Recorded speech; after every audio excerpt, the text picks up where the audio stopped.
ગાતો Gujarati 2024 second સિઝનના તો બોલાવીએ આજે આપણા નેક્સ્ટ પાર્ટિસિપેન્ટને.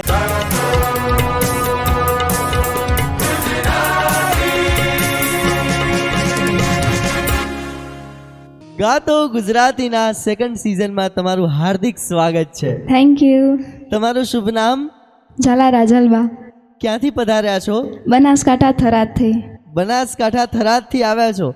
ગાતો ગુજરાતીના મંચ પર સિઝન 1માં તમારા સૂર રેલાવી ચૂક્યા છો. કેવો રહ્યો હતો તમારો અનુભવ?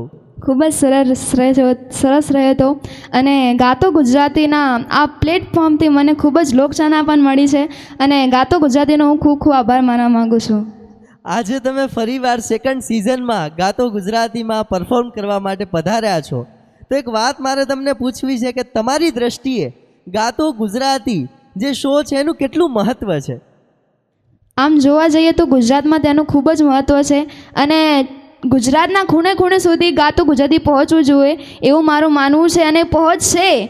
આજે નહીં પણ કાલે પણ પહોંચશે અને ગાતો ગુજરાતી તો ગાતો ગુજરાતી છે. હા, મોજેલું. વાહ ભાઈ વાહ. હા મોજ. હા, તો ગાતો ગુજરાતીની મોજ છે. આજે કયું ગીત સંભળાવવાના છો? આભમાં ઝીણી જવું કે વીજળી. વાહ, આભમાં ઝીણી જવું કે વીજળી. ચલો રેડી. તમને તો કહેવાની જરૂર જ નથી આવતી એટલા માટે રેડી જ છો. તો શરૂ કરીએ ગાતો ગુજરાતી.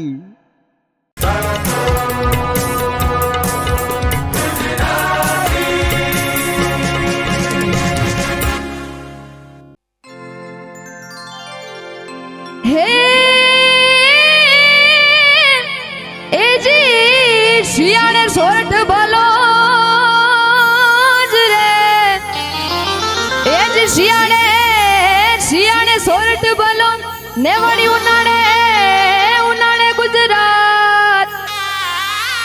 એ પણ વરતામાં મારો વાગડ ભલો. એ મારો કચડો